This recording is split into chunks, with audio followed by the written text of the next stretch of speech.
So as you all know, today's live is going to be with Susan Cooper from Accutrainee. And this live is part of my qualification series. So a couple of you may have tuned in before about my legal practice series where we looked at different legal practice areas, but it's definitely important to me that people know what their different options are when it comes to qualifying as a lawyer and that whole training process and qualification process. And so I'm so happy that Susan has agreed to join us and speak to us about Accutrainee. So Susan, if you don't mind giving us a really brief introduction about yourself and what exactly is Accutrainee. Absolutely, and so nice again, Nadine. I know. So quick introduction to me. I'm Susan Cooper. I'm founder of Accutrainee. I started my legal career or journey at Hogan Lovells, which is one of the sort of city law firms. I trained there and fell in love with banking law of all things and practiced there for a while. And then about 3 or 4 years PQE, I left. I did a variety of different things. I then went off and did an MBA and always kind of knew I wanted to set up my own business. Always knew that that was a passion of mine, and then sort of really through a journey that I went on, Accutrainee was born. So I'll tell you a little bit about Accutrainee and what we do. So essentially, for graduates, we want to be your sort of training establishment of choice, or you know, we kind of tag it as your partner in law, really helping you through those early years of your legal career.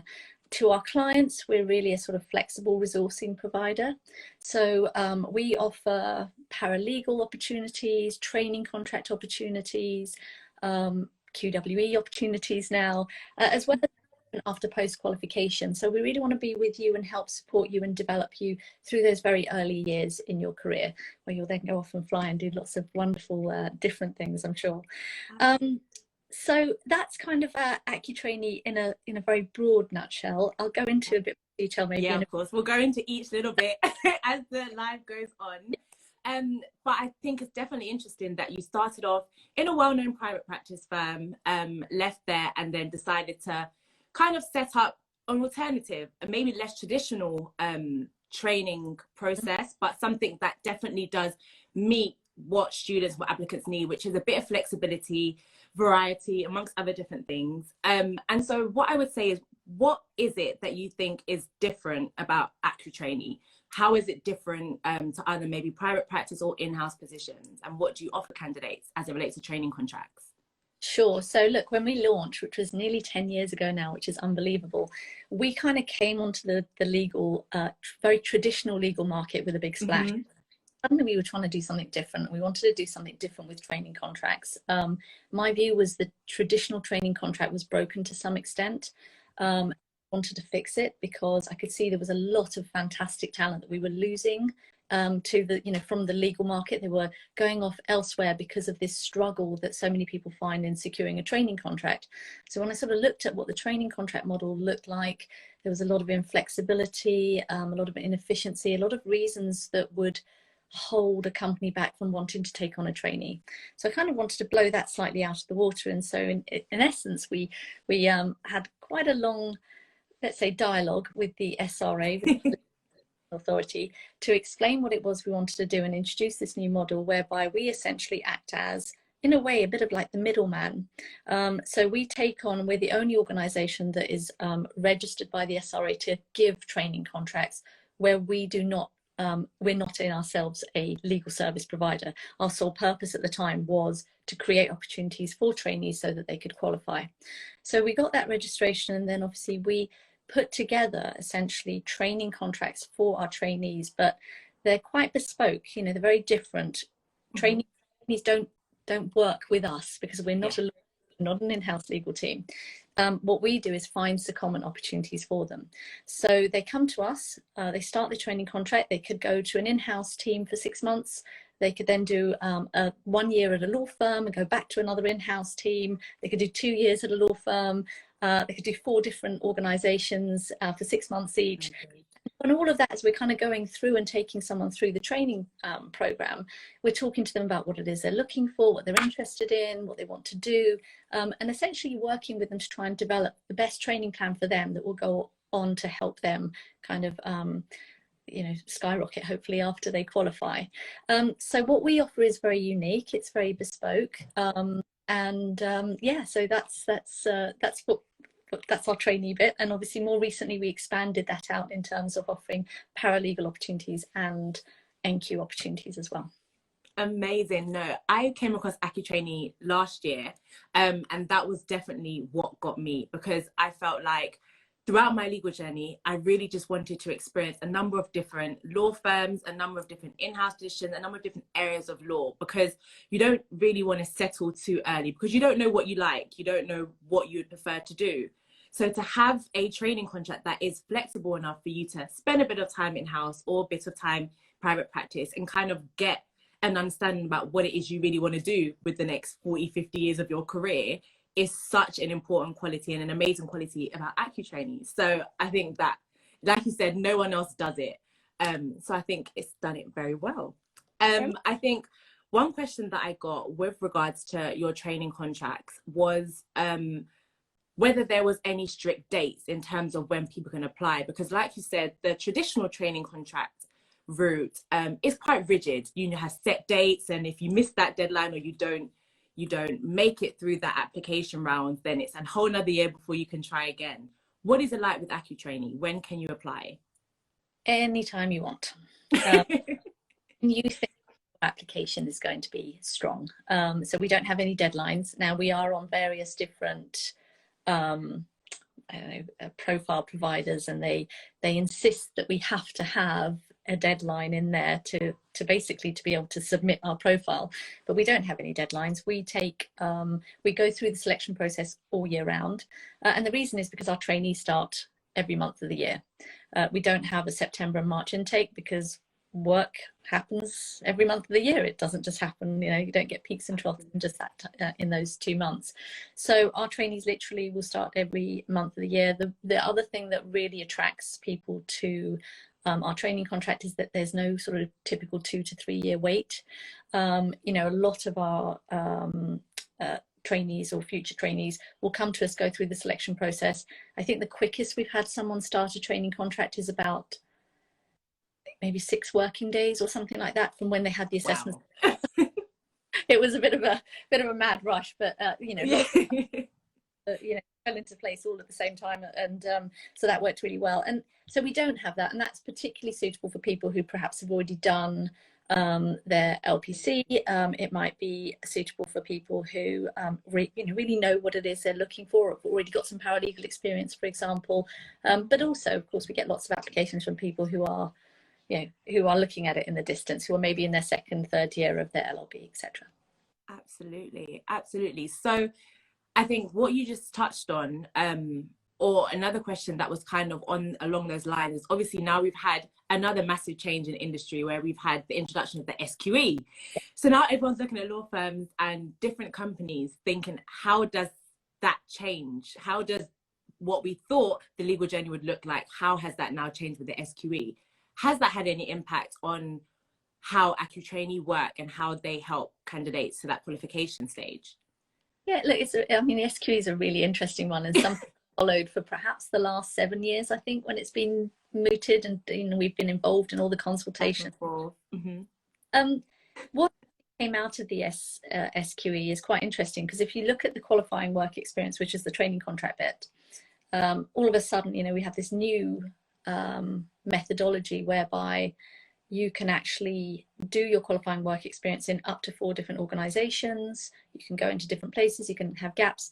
And, you know, as we learned more and more about it, we thought, oh, actually, that's kind of what we've been doing for the last 10 years. Exactly. So for us, it's a lot of business as usual. And I think that's something that, you know, from my perspective, I feel we're going to be really strong in being really well placed to help people go through the qualifying work experience, because you know, we've been developing and training trainees in that way, and helping them understand, you know, when the importance of adaptability from moving from one organization into a next, and how you work with supervisors and different styles. So I think we're really well placed for that.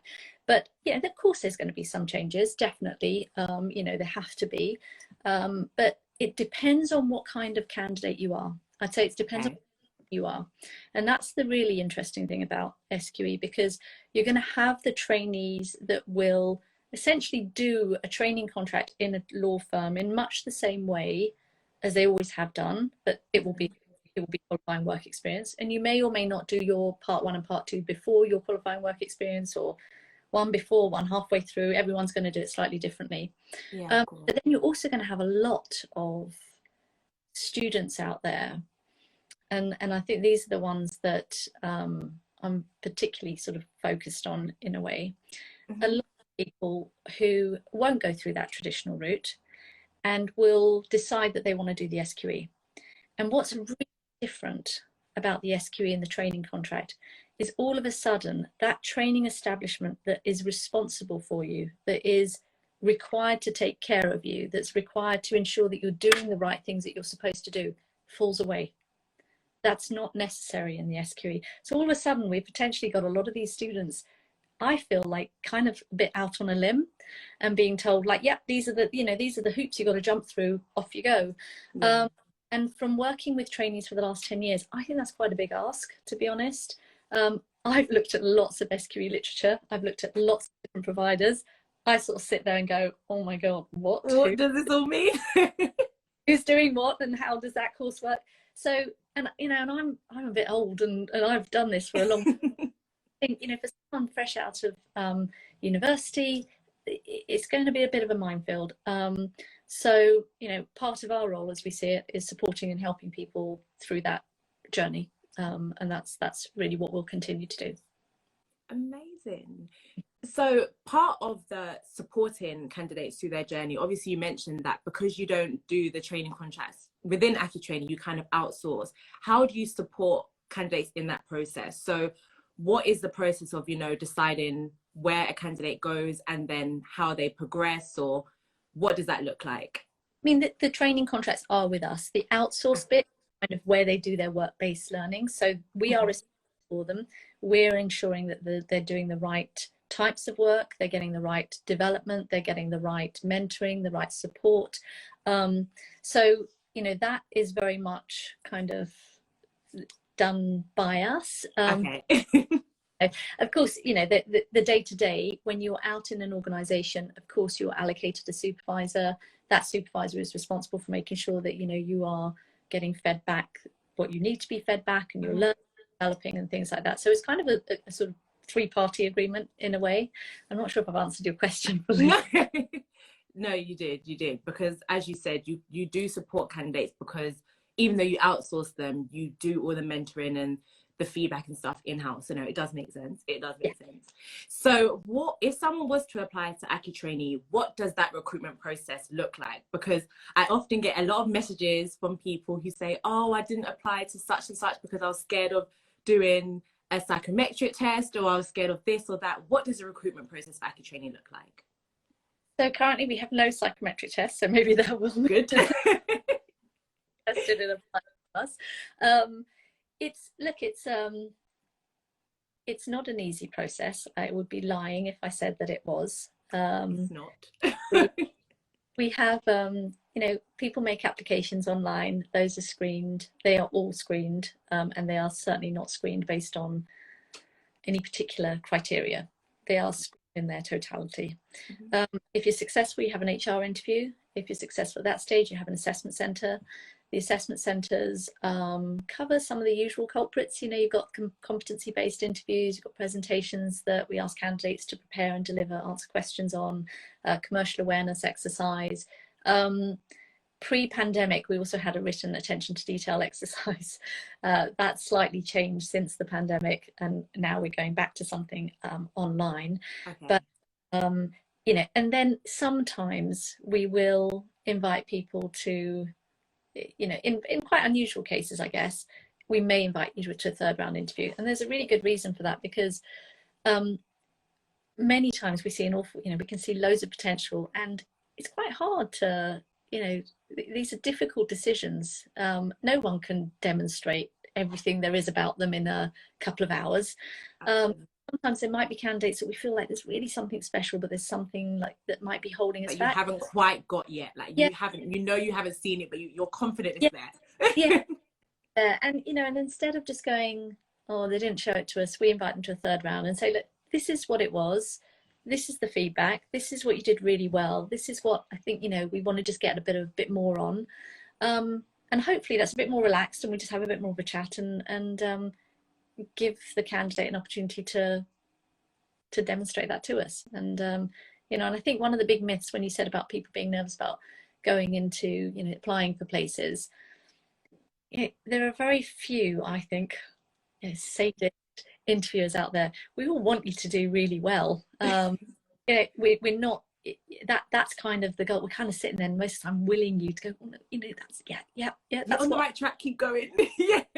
I've actually had interviews do it like, keep going, like don't doubt yourself, keep going. Exactly. You know, that's our recruitment process. That's for the trainees. Obviously for paralegals it's slightly different. Sometimes people that will go into our paralegal pool may be people who have done our training contract applications, and whilst we feel like they've got, you know, lots of positives and lots of potential, they just might not be quite ready, or they themselves maybe recognize, it would be good to get a little bit of experience just to you know, just to add a notch to their belt, as it were.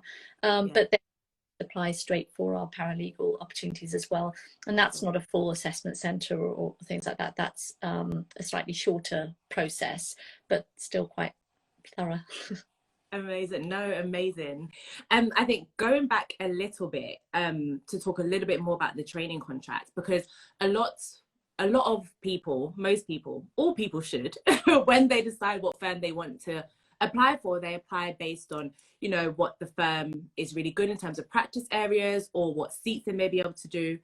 If you were to apply for Accutrainee, what type of areas of law can a candidate look to get involved in? How broad is the practice areas that they can hope to sit in? Yeah, pretty broad. I mean, what I would say is that the area that we have probably the least opportunities are some of the private client areas. So sometimes things like private client criminal law or immigration law, or I mean, we have a couple with family and trusts, but predominantly it's corporate commercial. It is, yeah. But in terms of the variety there, so we work with you know, we work with a lot of in-house teams from, you know, pretty much. I was wondering if you were going to name drop. Just a number.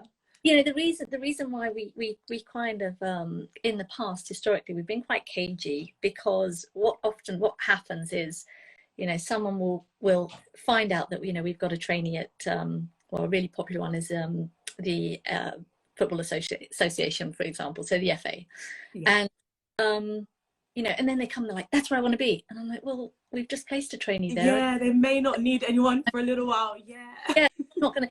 So it's a constantly evolving group, you know, group of opportunities. Companies, yeah, of course. Of, you know, the variety, you know, pretty much lots of different industries. So from fintech to research and development to film and industry to some banks and financial services. Yeah. I'm sure this got to be areas that we haven't done yet, but the other area I suppose has been traditionally a bit lower is on the real estate property, but recently we've seen, obviously, I mean, everyone's after real estate lawyers right now. Massive influx of real estate work, definitely. So recently we've seen more opportunities like that prop up, but not historically. And then on the law firm side, yeah, again, it's a real mixture. So top 10 city law firms, right down to sole practitioners that we've worked with in the past. You know, the key for us is to make sure that during the selection process, we've understood what it is you're looking for. Or can range from, I don't know, I haven't got a clue, I'd like to just try some different things, to, no, I know I want to be in financial services. Yeah. Law firm, and that's fine, and we kind of work with all of those different things, because at the end of the day, that match is really important. The match is really important because we want you to go into an organization and make us proud. We want it to be really a valuable experience for you and your progression. We want the clients to think, wow, this person is really engaged and amazing. Look, at the end of the day, for our training contracts, and I appreciate we've focused a lot on the trainees today, but you know, the intention for us is once you qualify, we take a step back, and one of the places that you have trained at will hopefully offer you an NQ position. And historically, statistically, that's what happens. You know, we have really fantastic statistics in terms of where our trainees then go on to post-qualification. And, you know, and I think, you know, for NQs and for paralegals, it tends to be a little bit more contract-based. You know, it tends to be a little bit based, or maternity cover, or they might have a permanent role coming up, but they're not quite sure yet. So it's a bit of a mixture. Yeah, definitely. And I think I definitely want to touch up and kind of reiterate the point you made about really understanding what the candidate wants. Because I remember when I went through the process, we had a form and I literally ticked the areas of law that I wanted to deal with. So unlike if you enter a law firm, and some law firms have mandatory areas of law they want you to do a seating, or they have a set number of areas that you can do, so you have to pick one of those specific areas. With Accutrainee, you really can navigate your own legal journey and decide what it is that you want. So I think that is a massive plus that I just wanted to reiterate. And also, I know you mentioned previously that people can do, you know, 6 months in one place, 6 months in another. Is it always 6 months, or can it be a bit more flexible than that? It can often be more. Yes. So for training contract, obviously I'm talking about here. Yeah, of course. We like trainees to have 6 months at least in a seat, because it's a new practice area. You need to have enough time to kind of find your way around, to be able to demonstrate your skills and abilities in that practice area. You're not going to know that on day one. What we often find happens, though, is that once the trainee is approaching the end of that 6 months, we'll speak to the client and they're like, can we keep them for a bit longer? Them. So if you make the right impression, it will happen, definitely. Yeah. So if they've got the workload, you know, that will often happen. Obviously, our reaction to that is we go back and speak to the trainee. Often, if it's sort of like for their second seat, for instance, it's silly not to, because actually being in 2 seats in one training contract is something I think a lot of the law firms miss, actually, because when you get to the end of the 6 months, it's when you really start to become valuable within a seat. Yeah, if any partner in a city law firm, they all have this frustration. It's like, just as we get them to understand the terminology and they know what they're doing, again. else comes along. So actually what we find is that a lot of our trainees that do more than one seat in one organization, not only do they, you know, really enhance their responsibility, because suddenly they're there in their 7th and 8th and 9th month, so they already know everything, and you know, the associates kind of think, yeah, you know, we know what they're capable of, they know what we're doing. But also what's really been critical is if it's an area that the trainee really enjoys and they think that they could potentially qualify into it, you imagine you then sort of fast track to qualification, and you suddenly have 6 months more experience in that practice area than any of your peers, because a lot of them have done 6 months, for instance. Yeah, but definitely. Now, look, I mean, the SQE and the qualifying work experience will change all of that for people outside of, you know, the sort of training programs within law firms, because I think there'll be a lot more flexibility, and I think that's a great thing. You know, I think that's a really good thing, that it provided you know what you want to do. And look, you know, there, as I said before, there are trainees that come to us that are absolutely certain. It may be that they've worked in an industry for 3 years as a paralegal and they know this is where they want to be. Yeah. Yeah. There are others that go, I don't even know if I want to do private practice versus commercial, you know. So it's not private practice, private client, sorry. But, yeah, I know what you mean. yeah, so it's a real mixture, and I think that's why, you know, we're really proud of the fact that our training contracts are very bespoke, because everyone has their own journey. And I mean, this, yeah, I hope we have a chance to speak about our Pathways platform as well. Oh, we definitely will. You know, but, you know, just looking at your specific journey and what that means to you. But I'll get onto that later. Definitely. No, we've definitely got the list. We'll hit all of the points. Okay, so great. We know what the training contract looks like. We know what it would include. So what is it that you are looking for in candidates when they apply? Whether it's in the application, the initial application form, or the assessment centre interview, what type of qualities are you looking for? I mean, overall, what we want to see is the potential to be a great solicitor, and that is not one formula. You know, there is not one size fits all. And I love that about what we do. I think most of the firms, you know, they have a certain type that they want. Yeah. I mean, that's unfair actually. You know, there's lots of, you know, it's not that's generalizing massively. No. Just in terms of like, they have certain skills, like they'll have set skills that they want to see you. Yeah, or academics that they want to have. And we don't work that way. We don't have to, thankfully, because one minute we could be sending a trainee off to a large city law firm. The next minute we could be sending them to a small boutique firm that's got a very niche requirement of some previous experience. So yeah, it's a real kind of, it's a bit of a mixture in that respect, in terms of the diversity of what we're looking for. So first and foremost, do we feel they've got the potential? And that's a ridiculously hard question to answer. And I wouldn't say that anyone could ever put their hand up and say, I always get that right. I've got potential. Yeah. It is a really hard question to answer. And one of the other key things we look at is attitude. You know, they've got to have the right attitude. There's got to be that sort of demonstration that there's a passion there, that they want to do well, that there's kind of almost like a street smartness about them as well, that they can get things and know what's going on around them. Those are all really important things. But, you know, that someone who just will recognize this as a great opportunity and will, you know, who wants to succeed, who wants to put their hand up and, you know, do something different. So all of those do need to come through for us in the interview. Amazing. No, I definitely understand what you mean. Like, passion, enthusiasm really does go a long way. Even if you don't know the answer to something, just having a go also goes a long way. So I think that is important as well. So with that aside, then I think we did touch on previously your paralegal, that you do offer paralegal as well as NQ positions. Just generally, how many paralegal positions do you advertise, or is it more of like a speculative application form that you ask for? What does that look like? Or do you advertise for specific positions? Yes, it's a bit of both. So if you're interested in being on our books, you just make the application for paralegal opportunities. We also do occasionally send out, not for all of our opportunities, but sometimes we will send out specific adverts that you can respond to as well. But once you're in the database, you know, you'll get information of those anyway. So if something really piques your interest, you can come back and go, yeah, that's really interesting for me. I'd like to be considered. So the best thing though is if you want us to be considering you for opportunities, make an application as a sort of a general paralegal opportunities. Tell us in the application if there are things that you really want to get exposure to, or you're interested in, and the reasons why you're interested. Obviously, please do tell us that. But likewise, also, if you're very open to different things, say that as well. Great.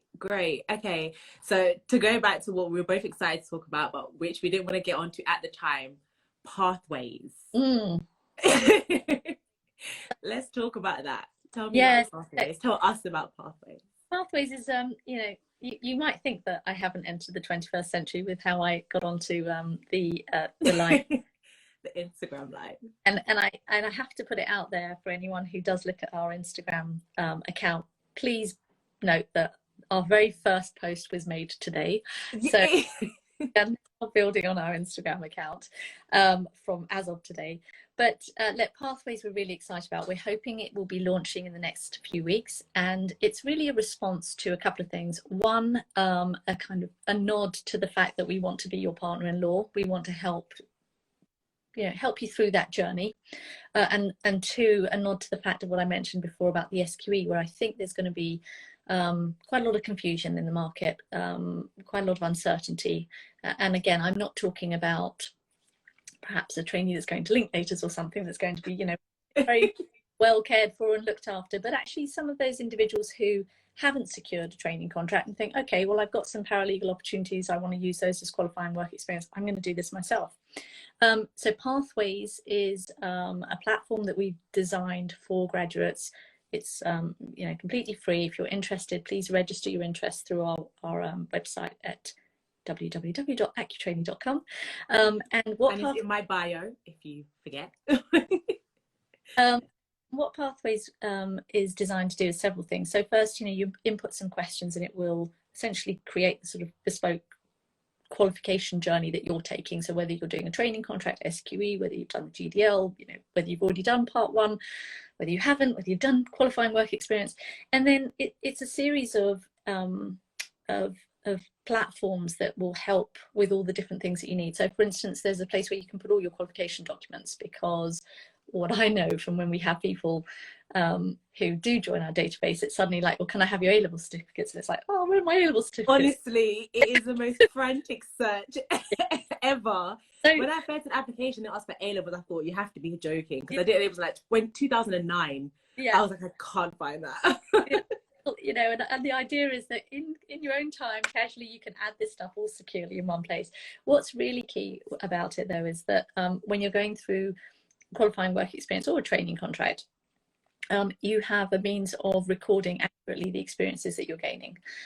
So what are the, well, depends which one you're doing, but practice skill standards or competencies and skills, depending on which route you go down. What are the ones you have to do? How many have you done? What do you still need to do?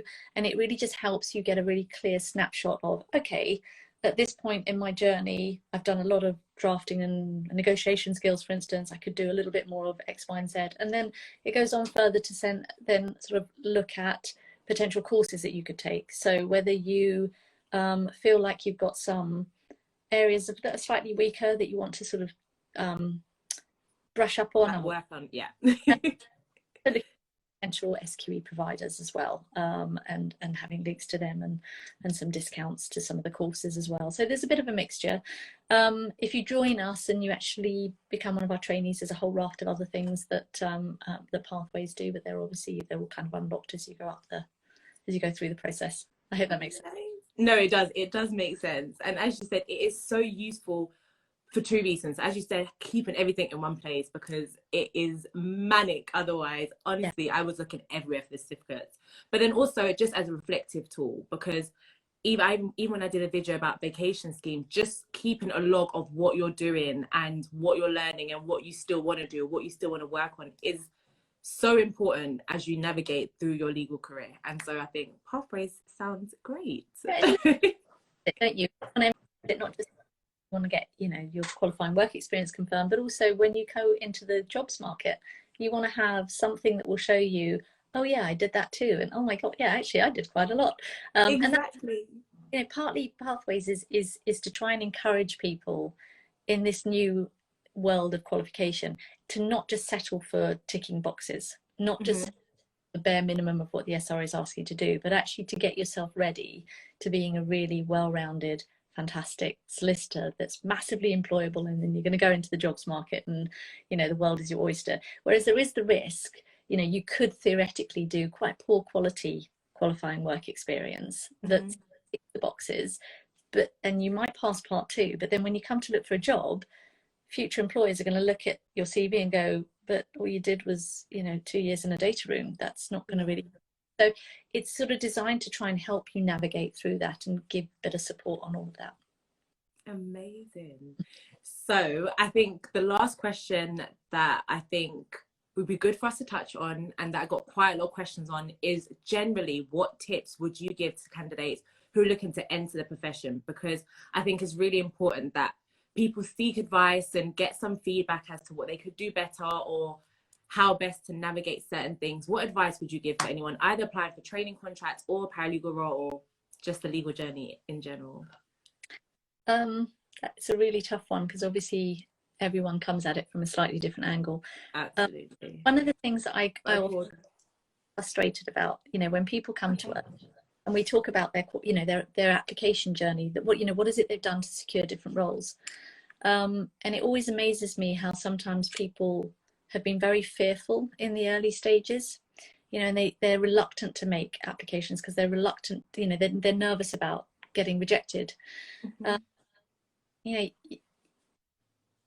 this is part of the process, and it's part of the learning process. And like I said before, there are very few sort of recruitment teams that are willing you to sort of fail, because that's just a waste of everyone's time, quite frankly. So I would say have the confidence in yourself to go for it. to make applications. Make sure they're good, make sure they're bespoke. Of course. The firm, but right from when you can, because actually we see a lot of people who have waited, have gone off and got the experience, and then go, oh, you know, now it's going to be another 2 years, or then I'm actually, my dream firm, I'm going to have to wait 2 years to start the training contract, then another 2 years, you know. And often when I ask, there's two problems with it. One, there's a problem for the trainee themselves, because you know, you can see that there was that reluctance, and he said, and I sort of say to them, yeah, but a lot of your peers, when they were in their second year of their LLB, they applied. Yeah. The training contract. So, you know, because their excuse will be, well, I didn't have any experience. I go, well, neither do a lot of other people that got training contracts. At that stage, definitely. Yeah, but then there's another story as well, because as you're looking at it from a sort of interviewer's perspective, I sort of often will you know, will sit there and I think, well, you're telling me this is something you really want, but in the last 6 years you've made 2 applications. You know, you know, and I appreciate that sometimes there might be a little bit of artistic license in exactly, you know, how much is divulged to us, but sometimes really I feel people are a bit reluctant to take that step, probably because they're afraid of failure. So my advice, don't be. Learn from each of those things. The worst thing we hear is when people have, even they've made the applications, they've gone to interviews, and we say, okay, what did you learn? What was the feedback? Oh, I can't really remember. That was me. I can't lie. I did that, but yeah, that was. To be honest, my first 2 rejections, I can't remember what the feedback was, because I think I do understand in the sense that when you're in the moment, you're so consumed with the fact that you just received a no, that your brain kind of shuts off for that moment and you don't hear anything else. But making a note of your feedback is so important. No, I totally get that, and that's a really fair point, Nadine, to be honest. But you know, there's nothing stopping you to call in that recruitment graduate. Call him again. That is gold dust. And all right, I appreciate some of the feedback that we've heard candidates get. You're just like, no, you know, that's just what, you know, what is a candidate supposed to do? That just doesn't help. Literally. You know, it really doesn't help. But you know, we give a lot of feedback. We really kind of as you might remember, you know, we do like to at least try and support people who've kind of invested time in us as well, and who have, you know, spent time interviewing with us. But you should be taking notes, and you should be thinking, and it's absolutely fair for you to go, well, no, I don't agree with that. I think you got that wrong. Maybe not on the phone, because that makes it really uncomfortable, but afterwards. And well, yeah, maybe actually I didn't show enough confidence there. Maybe I should have actually pushed a little bit further on that. And I think those things, if you then show in a follow-up interview with that firm or another firm, say, look, this is what I was told, this is what I did, and this is how I've improved. That's very powerful. Absolutely. And I need to just agree with everything you just said, because I didn't kind of mention this early on in our live, but I did interview with Accutrainee last year. So Susan and I have had many conversations in a different, you know, in a different world, but we've had many conversations, and my feedback was probably the most detailed feedback I've ever received. So I can definitely attest to the fact that even though it was devastating not to get it at the time, I really did take a lot from it. And the reason why Susan and I are even talking now is because I then went a step further to message Susan and be like, listen, I heard the feedback, this is what I've done as a result, and now I've actually got a training contract as a result of the feedback you gave me. Like, it is so, it's so important to make a note of your feedback. Susan, it was amazing. So no, I appreciate it. And yes, like I said, I understand when you're in the moment, you shut down, but it's important not to shut down. Make a note what the feedback is, have a little cry after, and then get back on your A game and do what you need to do so you don't ever hear that feedback again. Because you've got to, it's not nice. You've got to, because it will be nigh on impossible to get other people to believe in you if you don't, you know. And we're there, you know, we're waiting to see it, we're wanting to see it. So I think that would probably be, whether it's paralegal, training contract, whatever, you know, just take the plunge, make the applications, make them the best that you can make them. Don't scattergun, don't, you know, copy and paste loads and stuff and then stick some firm's name into another firm's application. You know, that's just a waste of time. I've done a whole video about this on my YouTube, guys. Please. Application forms, there are a lot of common mistakes. Honestly, Yeah, you need to dedicate the time. I always tell candidates, you know, if you guys think you've got it bad, remember in my days we had to call up the firm, ask them to send us by post an application form. This is showing my age now and explains why I asked them to send us the application form. Then it arrived, and then, you know, you'd be writing in your neatest hand, and, you know, 40 minutes in, when you're near the end, you'd make a mistake and you're like, start all over again. I have another form, please. You know, so then you really had to manage your time very well. So yeah, there's swings and roundabouts to all of this, but yeah, make the applications. No, definitely. I think we had a comment while we were speaking, where someone said that sometimes firms don't even give feedback, which is in itself a problem. It's awful. You know, like, yeah, I'm not really critical of firms generally, because I think most of them do an excellent job. Yeah, definitely. Fantastic. But I do think that is something that is lacking in the market. And that's from day one with Accutrainee, we were always very clear about that. You know, if you have an interview with us, unfortunately, it can't go down to if you make an application, because just the sheer volume, we would need to enlist, I don't know how many extra people just to be able to feedback for people that were rejected.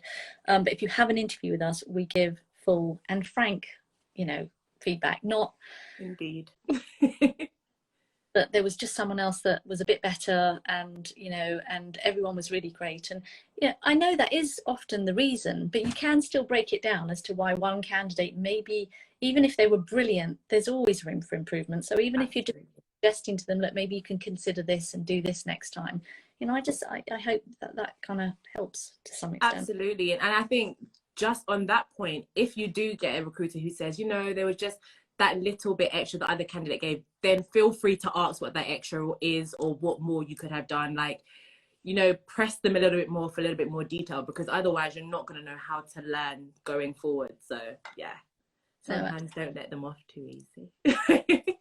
I had another question came in that says, I've taken 4 years to complete my LPC/LLM and got a 2-2, so I guess at undergraduate level. Does that affect my chances of getting a training contract?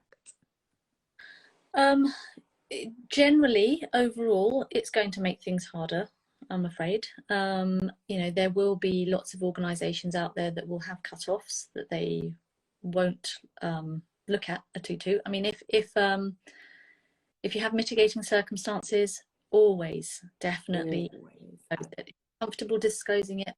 If you're not comfortable putting it in writing, say in the application, I have mitigating circumstances that I would be willing to discuss in an interview, to at least give you an opportunity to get your foot in the door, and then you can engage. You know, we don't have any academic cut-offs, we don't have any minimum requirements, but that, you know, as you said, Nadine, that does not mean that, you know, we just, you know, everyone gets through, unfortunately. But as I said also at the beginning, we look at the whole picture. There are lots of reasons why something can go wrong at some point, and we've proven time and time again that someone who doesn't look immaculate on paper, definitely the best solicitor that a team has got.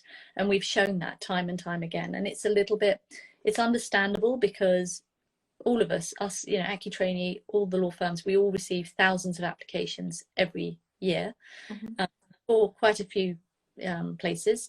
And it's very easy to say, okay, right, if you haven't got AAB, if you haven't gone to this university, then that's our first screen out.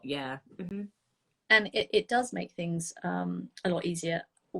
I know that, and any graduate recruiter will agree, I'm sure, that a lot of amazing talent slips through the net that way.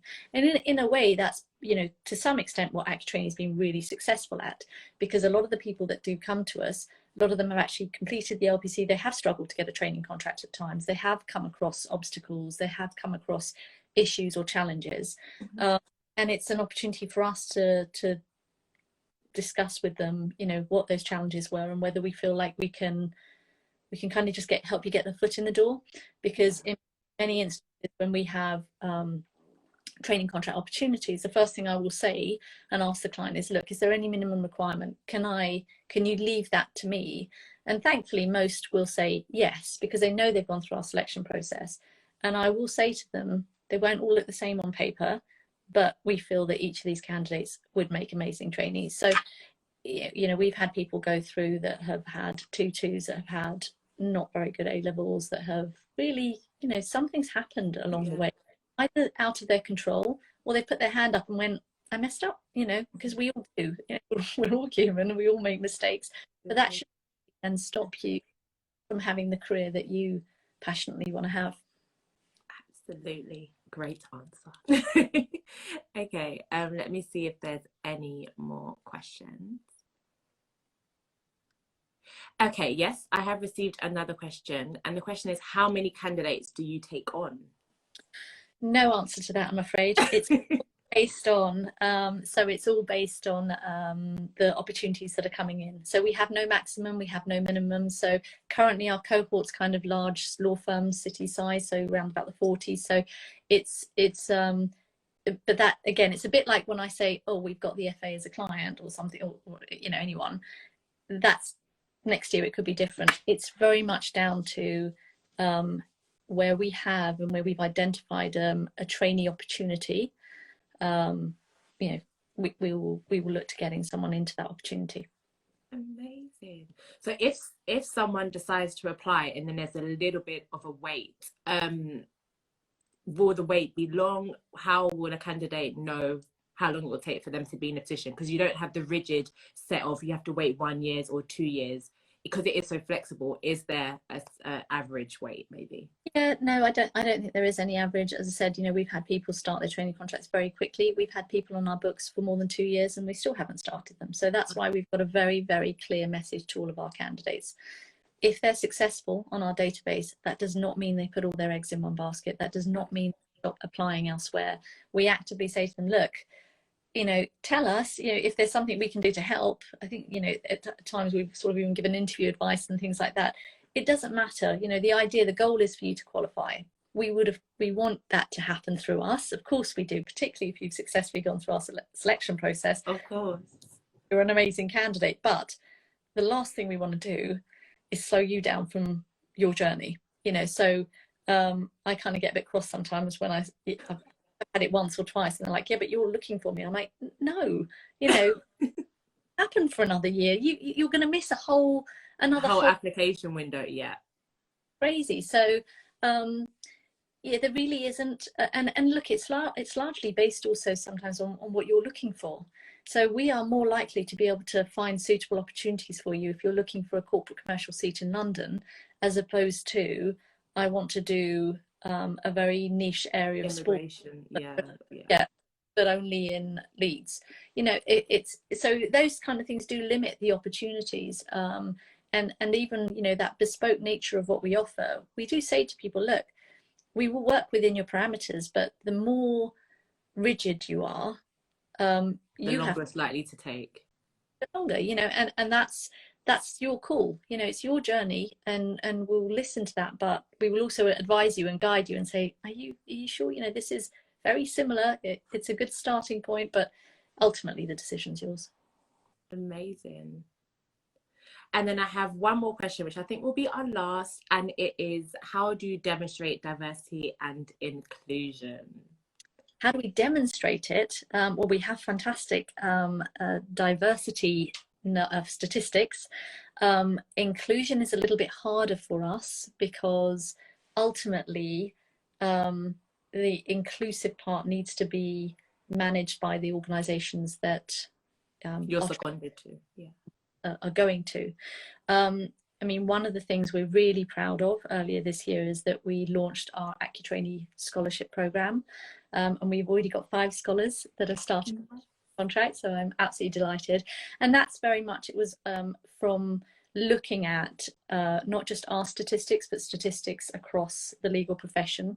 And whilst we could see that BAME figures were consistently looking like they were improving, there were certain represented groups within BAME that were still underrepresented. So for our current scholarship program, Black trainees were still underrepresented, again, both in our own cohort and also from what we could see from the statistics that the Law Society was offering. And so we launched this scholarship program, and we've got 5 scholars that have started this year. So I'm absolutely delighted about that.